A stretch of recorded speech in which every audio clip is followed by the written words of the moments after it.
അസുരപ്രണയം. രചന സംഭാഷണം മൈഥിലി മിത്ര. ഭാഗം 1. ചാരു, എൻ്റെ പേഴ്സ് എന്തിയേ?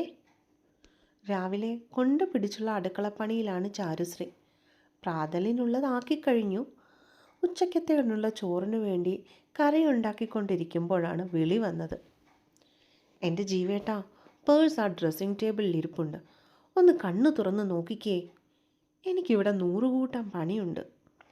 തലയിൽ കൈവച്ചു പോയവൾ. രാവിലെ 5 മണിക്ക് എഴുന്നേൽക്കുമ്പോൾ തുടങ്ങുന്ന പണിയാണ്. 9 ആകുമ്പോൾ എല്ലാം കഴിയണം. അതിനിടയിലാണ് ഈ വിളി. ചാരു, ഞാനെങ്ങും ഇവിടെ കണ്ടില്ല, നീ ഇങ്ങ് വന്നൊന്ന് എടുത്തു താ. ജീവേട്ടനോട് പറഞ്ഞിട്ട് കാര്യമില്ല. കെട്ടുകഴിഞ്ഞപ്പോൾ തൊട്ട് തുടങ്ങിയ ശീലമാണിത്. എന്തിനും ഏതിനും ചാരു വേണം. സാമ്പാറിന് കടുക് പൊട്ടിച്ച് താളിച്ചു. വിറകടുപ്പിന് മുകളിൽ കുട്ടകത്തിൽ വെന്തിരിക്കുന്ന ഇഡലി ഓരോന്നും ഇളക്കിയെടുത്ത് കാസറോളിലേക്ക് മാറ്റി. കുറച്ച് സാമ്പാർ ഒരു സ്റ്റീൽ പാത്രത്തിലേക്കാക്കി കോരിയെടുത്തു. രണ്ടും കൊണ്ടുപോയി ഡൈനിങ് ടേബിളിൽ വെച്ചു. ഡാ വരണേട്ടാ. വീണ്ടും അടുക്കളയിലേക്ക് ചെന്ന് സ്റ്റൗവിന് മുകളിൽ വെച്ച തോരൻ്റെ വേവൊന്ന് നോക്കിയിട്ട് തട്ടിപ്പൊത്തി വെച്ച് അടപ്പ് കൊണ്ട് മൂടി. ശേഷം ഫ്ലെയിം ഒന്ന് കുറച്ച് സിമ്മിലേക്കാക്കി അവളുടെ മുറിയിലേക്ക് നടന്നു. ഡൈനിങ് റൂമും ഹാളും ഒന്നിച്ചാണ്. അവിടുന്ന് നേരെ കയറുന്നത് മാസ്റ്റർ ബെഡ്റൂമിലേക്കും. തൊട്ടടുത്തായിട്ടുള്ളത് ഞങ്ങളുടെ മാത്രം കുഞ്ഞിയുടെ മുറി. ഹാളിൽ നിന്ന് നേരെ ഇറങ്ങിയാൽ ലിവിങ് റൂം, പിന്നെ ഒരു കുഞ്ഞ് സിറ്റൗട്ടും. സാമാന്യം വലിപ്പമുള്ള മുറ്റം മുഴുവൻ ചരൽ വിരിച്ച് പാകിയിട്ടുണ്ട്. നിറയെ ചെടികൾ വെച്ച് പിടിപ്പിച്ച് സ്വർഗം പോലെ ഒരു വീട്. ഒത്ത നടുക്കായിട്ട് ഒരു തുളസിത്തറയും.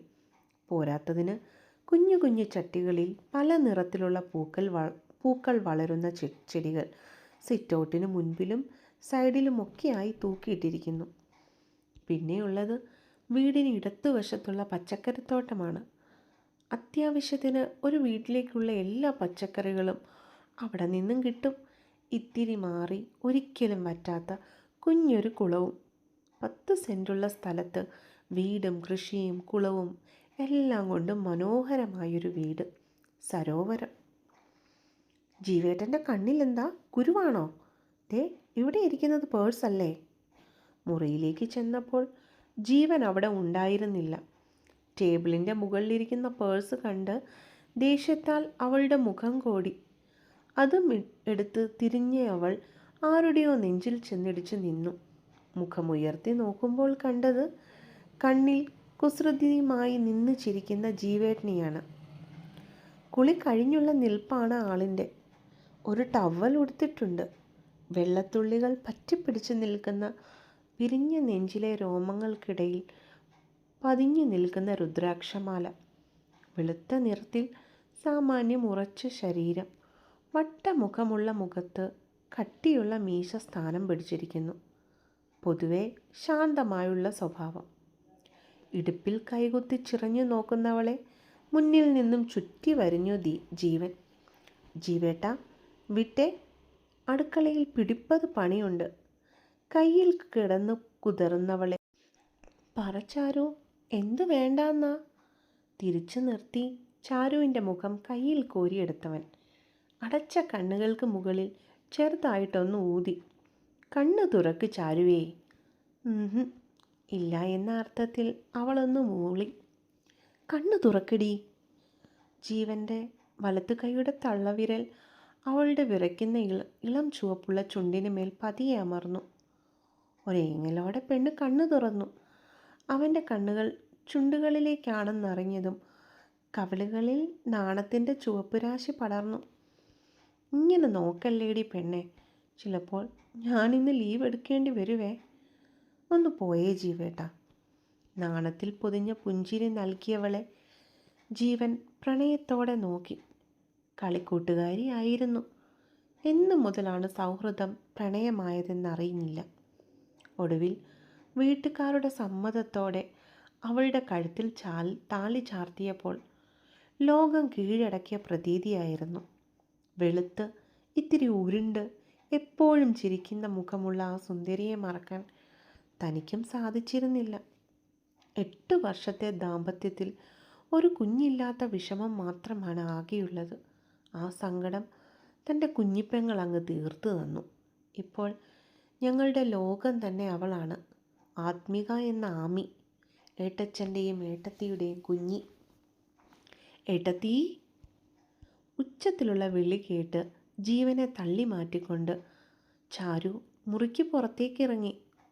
മുറിയുടെ പുറത്തെ വാതിൽക്കൽ തുറച്ചു നോക്കി നിൽക്കുന്ന ആളെ കണ്ട് ചാരു ഒന്ന് വിളറി.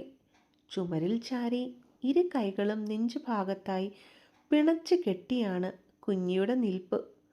ഒരു കറുത്ത കളർ ധാവണിയും മഞ്ഞ കളർ പാവാടയും ബ്ലൗസുമാണ് വേഷം. മുടി മൊത്തവും എടുത്ത് അമ്മച്ചി കെട്ടിവെച്ചിട്ടുണ്ട്. മെലിഞ്ഞു കൊലുന്ന ഇരുനിറമുള്ള ഒരു കൊച്ചു സുന്ദരി. മൂക്കിൻ തുമ്പിലുള്ള കുഞ്ഞു നക്ഷത്രക്കല്ലിൻ്റെ കാന്തി അവളെ കൂടുതൽ സുന്ദരിയാക്കി. കുളിച്ചിട്ടില്ലെന്ന് കണ്ടാൽ തന്നെ അറിയാം. മുറിയിൽ നടന്ന കാര്യം ആള് നന്നായിട്ട് കണ്ടെന്നുള്ള കാര്യത്തിൽ ചാരുവിന് ഒരു സംശയവുമില്ലായിരുന്നു. ആഹാ, കുഞ്ഞിയായിരുന്നോ? എന്താ മോളെ? വെളുത്തുകൊണ്ട് ചാരു ചോദിച്ചു. എന്തായിരുന്നു രണ്ടും കൂടെ അകത്ത് പരിപാടി? പോലീസ് മുറിയിൽ ചോദ്യം ചെയ്യുന്നവളെ ചാരു നെറ്റി ചുളിച്ചൊന്ന് നോക്കി. എന്തായിരുന്നു? ഒന്നുമില്ലല്ലോ. ഒന്നുമില്ലേ? ഇല്ലെന്നേ. എന്നിട്ട് ഞാൻ കണ്ടതോ ഏട്ടത്തി? എന്ത് കണ്ടുവെന്ന്? ഓഫീസിൽ പോകാൻ റെഡിയായി അങ്ങോട്ടേക്ക് വന്ന ജീവൻ്റെ ചോദ്യമായിരുന്നു. പലതും ഞാൻ കണ്ടു ജീവോയി, നീട്ടിക്കുറുക്കിക്കൊണ്ട് പറഞ്ഞവളുടെ നേരെ അടിക്കാനായിട്ടവൻ കളിയായിട്ട് കൈയോങ്ങി. അയ്യടാ, ഇങ്ങോട്ട് വാ എന്നെ തല്ലാനായിട്ട്. നാക്ക് നീട്ടിക്കൊണ്ട് കുറുമ്പ് കാട്ടിയവളുടെ അടുത്തേക്ക് ചെന്ന് തലക്കിട്ടൊന്ന് കൊട്ടിയവൻ. ആവൂ! തലയിൽ കൈവച്ചു കൊണ്ടവൾ ജീവനെ നെറ്റി ചുളിച്ചു നോക്കി. എന്താടി മരമാക്രി? പോയേട്ടച്ച, ഞാനിനി മിണ്ടൂല. ചുണ്ടു ചുളുക്കിക്കൊണ്ട് കുഞ്ഞി പിണങ്ങി തിരിഞ്ഞു നിന്നു. അച്ചോടാ, ചേട്ടച്ചൻ്റെ മോളിനി മിണ്ടൂല്ലേ? അപ്പോൾ ഞാൻ വാങ്ങിക്കൊണ്ടുവരുന്ന ഡയറി മിൽക്കൊക്കെ ആര് തിന്നു ഇനി? ഡയറി മിൽക്കെന്ന് കേട്ടതും പെണ്ണിൻ്റെ ചുണ്ടിലൊരു ചിരി വിടർന്നു. അതിനാരാ എൻ്റെ ഏട്ടച്ചനോട് മിണ്ടാതിരിക്കണേ? ഓടിപ്പോയി അവൾ ജീവൻ്റെ കയ്യിലേക്ക് തൂങ്ങി നിന്നു. അവൻ അവളെ ചേർത്ത് പിടിച്ച് നെറുകയിലൊന്നും മുത്തി. അത് കണ്ട് ചാരുവിൻ്റെ കണ്ണുകളിൽ നീര് പൊടിഞ്ഞു.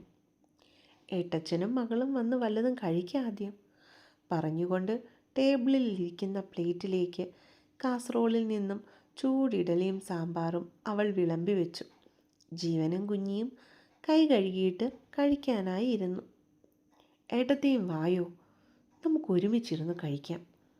വേറൊരു പ്ലേറ്റ് എടുത്ത് കുഞ്ഞി അതിലേക്ക് ഇഡലി വിളമ്പി ചാരുവിനെ നിർബന്ധിച്ച് പിടിച്ചിരുത്തി കഴിപ്പിച്ചു. അല്ല കുഞ്ഞി, നിനക്കിന്ന് കോളേജില്ലേ? ഇതുവരെ നീ റെഡിയായില്ലല്ലോ. സംശയത്തോടെ അവൻ കുഞ്ഞിയോട് തിരുക്കി. PG ആദ്യവർഷ വിദ്യാർത്ഥിനിയാണ് ആത്മിക. അടുത്തുള്ള കോളേജിൽ തന്നെയാണ് പഠനവും. ഇന്ന് ഞാൻ പോണില്ല ഏട്ടാ. അതെന്താ മോളെ? നിത്യ ഇന്ന് പോകുന്നില്ല, അതുകൊണ്ട് ഞാനും ഇല്ല. ഇളിച്ചുകൊണ്ടാണ് പറഞ്ഞത്. ആമിയുടെ കൂട്ടുകാരിയാണ് നിത്യ. സരോവരം വീടിന് നേരെ എതിർവശത്തുള്ള വീടാണ് നിത്യയുടേത്. അയൽവക്കമാണ് രണ്ടുപേരും. ഇതുപോലെയൊരു മടിച്ചി. ജീവൻ പറഞ്ഞത് കേട്ട് കുഞ്ഞിയൊരു വളിച്ച ചിരി ചിരിച്ചു കാണിച്ചു. പ്രാതലും കഴിഞ്ഞ് ഉച്ചയൂണുമായി ജീവൻ ഓഫീസിലേക്ക് പോയി. SBI ബാങ്കിലെ ബ്രാഞ്ച് മാനേജറാണവൻ. കഴിപ്പും കഴിഞ്ഞ് കുറേ നേരം മുറ്റത്തൂടെ ആമി തേരാപ്പാര നടന്നു. ചെടികളുടെ വളർച്ചയൊക്കെ ടെസ്റ്റ് ചെയ്ത് നോക്കിയിട്ട് ഏട്ടത്തിക്ക് വേണ്ട നിർദ്ദേശങ്ങൾ കൊടുത്തു. കുറച്ചു നേരം കുളത്തിൻ്റെ പടവിൽ പോയിരുന്നു. അവസാനം സമയം പോകാൻ ഒരു വഴിയും കാണാഞ്ഞിട്ട് നിത്യയുടെ വീട്ടിലേക്ക് പോകാൻ തീരുമാനമായി.